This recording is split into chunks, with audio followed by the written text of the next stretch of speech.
হিসাবে আমরা মোহাম্মদ জাকিরকে আমরা কাউন্সিল হিসেবে ইনশাল্লাহ সাদাত ভাইয়ের কাছে আবেদন জানাবো, দলের কাছেও আবেদন জানাবো। আমরা যদি একজন কাউন্সিলর যদি জাকিরের মতন কাউন্সিলর বানাইতে পারি, আমরা অবশ্যই আমাদের কুমিল্লাবাসীর জন্য একটা ভালো কিছু ফল আসবে। কারণ আমরা সবসময় নির্যাতিত হয়েছি। পরে এখন যদি আমরা জাকিরকে বানাইতে পারি, আমরা দুঃখে সুখে কথা একসাথে বলে কথা বলতে পারবো। দেখছি দীর্ঘ সময় আমাদের প্রার্থী আরও ছিল, দীর্ঘ 3 বার কমিশনার ছিল, ওনার কাছে যেতে পারি নাই, ওনার কাছে দূরের কথা, ওনার পিএসের কাছে যেতে পারি নাই।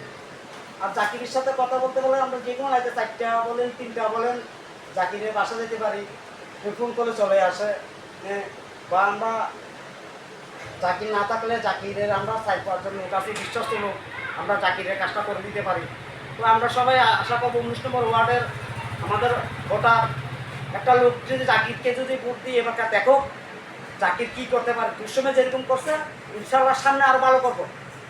এইটাই আপনার প্রত্যাশা। হ্যাঁ, এটাই আপনার কেমন? হ্যাঁ, একটু ভুল তো করতেই পারে ছেলেমেয়েরা, কিন্তু জাকিরের একটু ভুল ছেলেমেয়েরা করতে পারে, এটা জাকিরের তো আসে না। কিন্তু জাকির তুমি জানানোটা কারো নষ্ট করে না, কিছু বুঝছেন?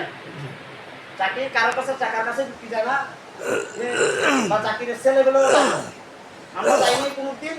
1-2 জন তো থাকতেই পারে, বেতন তো থাকতেই পারে, এবার এর জন্য চাকরি কিন্তু কোনো দোষ আসতে পারে না। ঠিক আছে, ধন্যবাদ।